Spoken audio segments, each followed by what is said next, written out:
You know, as much as I know that he, you know, was a little rebel-rouser, you know, he was really good about calling. And he was good about telling me, you know, that it wouldn't always be that way. That, you know, I'd be able to come out. And yes, I was wanting to go out and be with him. I'd hear all the stories, you know, that they would be doing this on the set, and they'd be, you know, meeting all these different people. And, you know, he would always tell me what they did.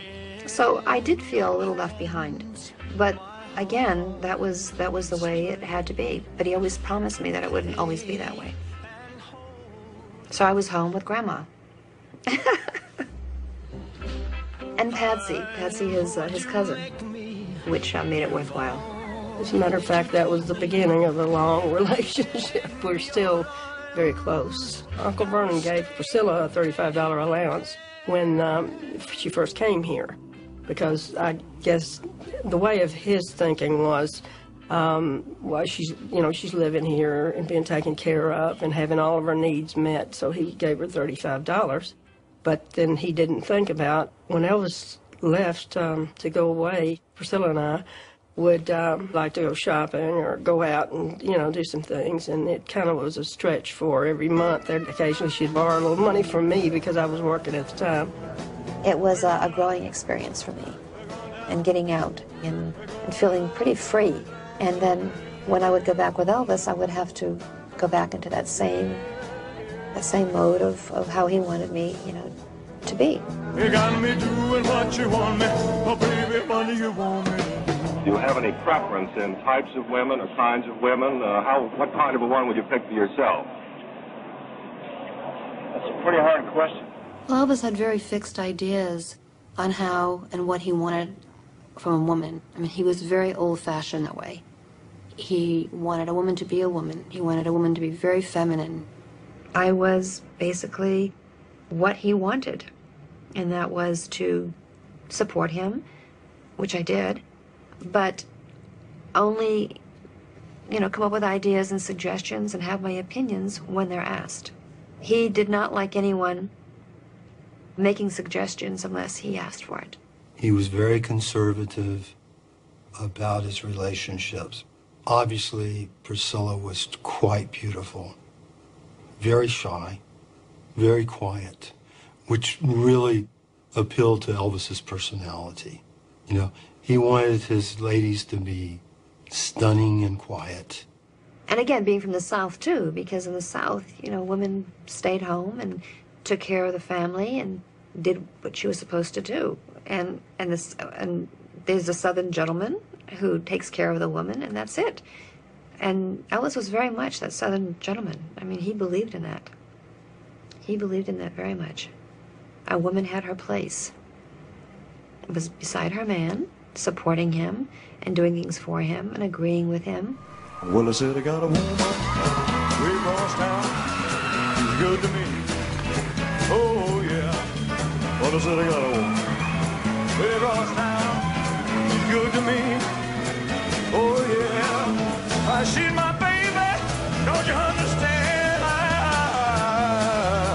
love a man. Well, I said I got a woman way across town. She's good to me. Oh, yeah. I would always prepare myself before he came home and greet him at the door, all dressed and coiffed. We met, and you were in a white suit with a black beehive. Well, that can't possibly be Priscilla. No, it can't be. What happened? Yeah, and you looked at me and you said, "What in the world happened to you? This is not acceptable." And I went, "You know, this is me now. This is me now." I'm your daughter, but I'm my own person. That was such a shock. Oh, God. You know, it's great that happened, because look how much fun we get talking about it now. We never walked around in our pajamas or dressed down. We, you know, came down fully dressed in the mornings. You know, Elvis would come down from time to time in his pajamas and watch a football game, but he didn't want Priscilla walking around the house in a robe and pajamas. And it's kind of understandable, because anytime you've got 3 or 4 guys living in your house, it's not private.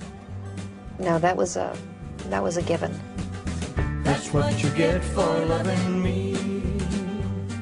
And I'm not saying that it was horrible, because we did have a good relationship. It was just that it had to be his relationship. It had to be how he wanted a relationship to be. It was not going to be simple, that's for sure. That's what you get for loving me. It was a hard-working relationship. Thank God, you know, I knew him from a young age and pretty much adapted to his lifestyle. I mean, he was a dichotomy. There was definitely two Elvises. He's so contradicting, you know. You can say, man, yeah, Elvis was this kind of guy, and I think, oh God, I remember these other nights. So, and that was what was great about him. He had every temptation that we all have. He just, in general, chose to be a nice guy. Well, you know, Elvis's personality was very volatile. He could be anything, actually, at any time. He could be very moody. But one thing that literally stands out is his charm. He had a way of making you feel very special. Elvis had a good rapport with everybody. I mean, the maids and, of course, all the guys that worked for him and the wives and the kids and whatever, you know. He just handled everybody pretty much the way that it should have been, you know. He just knew how to handle people. Elvis rarely said he was sorry. Very rarely. But he had ways of making things up to you. And his way of apologizing, you know, was obviously giving gifts, but he would do little special things. Whether it be a look or a hug or bring you, you know, have you come closer to him and saying really nice things. And it's something that you kind of live off of. You know, you always wanted that approval from him. Treat me like a fool. Treat me love me. Yeah. Break my faithful heart. Tear it all apart. But love me. Won't you love me? Wherever go, darling, I'll be oh so lonely. I'll be sad and blue, crying over you, dear only. He's somebody I would beg and steal. Beg and steal. Just to feel your heart. I want your heart being close to mine. So go, darling, I'll be oh so lonely. I'll be sad and blue, crying over you, dear only. I would beg and steal. We would beg and steal. Just to feel. Yes, just to feel your heart. I want your heart. Be lost in mine. So close to mine. Go, darling, I'll be oh so lonely. Oh, begging on my knees. All I ask is please, please love me. Oh,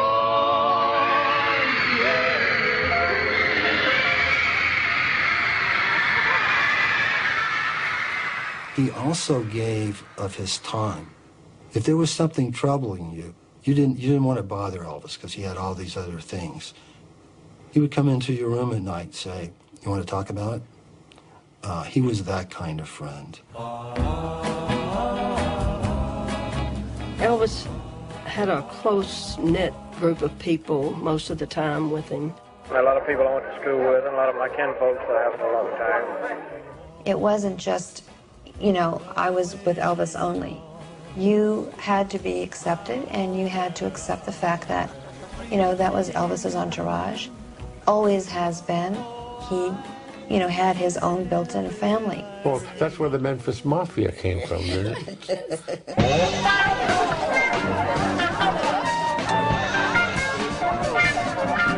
You know, the Memphis Mafia is, I'm proud to be a part of. It actually was an affectionate term given to us by the press. We wore mohair suits. We had great-looking girls. We packed guns. But that's how it started.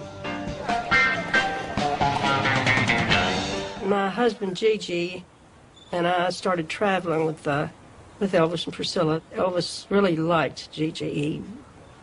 He called him Muffin. That was his nickname. They had a great relationship. I remember they had their own little language, and it was so hilarious. Everybody just had fun with it, you know, listening to them. It was usually the same guys all the time when I was there.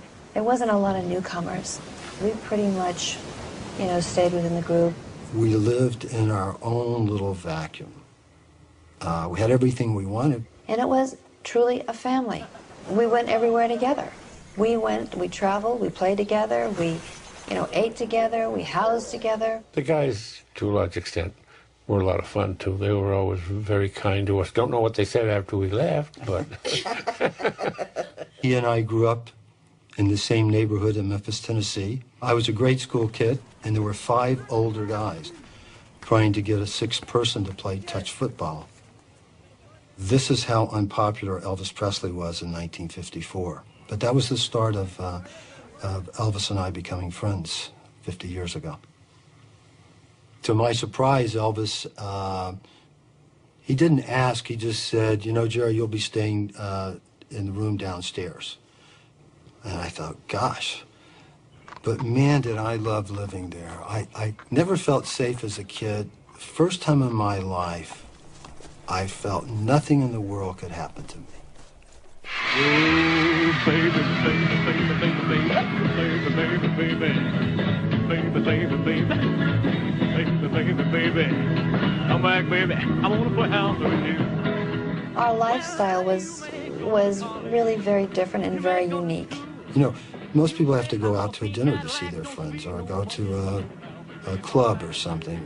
We had the club, we had the movies, we had the amusement park. There's a lot of people around, and you just don't get much rest at all. There was no time. No one lived on time. We got up when we wanted to, went to bed when we wanted to, partied when we wanted to, went to Vegas in the spur of the moment. We got a good thing going now. The kind of life I lead, it moves very fast, like I said before, and you don't have much time to sit around, you know. Stay on the move about half the time. We would have dinner at 9 or 10 o'clock at night sometimes, or sometimes, depending on what, we'd have it, you know, maybe not even have dinner. Yeah, we had a lot of fun. We had a jukebox down at the pool that we would dance to, and I listened to most everybody else's music except his because he didn't want to hear himself. I really didn't have any of my own friends, although I, you know, got along with everybody. My only problem with Elvis was that he didn't really want me that close to any of the girls. He kept a certain distance between the relationship between the guys and Priscilla. He didn't want her to be one of the guys. I saw things, and I was around situations of which he told me that I had to be very quiet about and that I was not allowed to, obviously, you know, tell the wives. You know, he put a lot of trust in me, and I could never betray him. You can't use those words. You know, put an X rating right across your big mouth. Well, listen, little lady, you stepping out of line. So that kind of put a bit of a, you know, a line there between us, which I think they felt and probably thought that maybe I was cold or not really reachable. Watch out, you'll break the heart of you.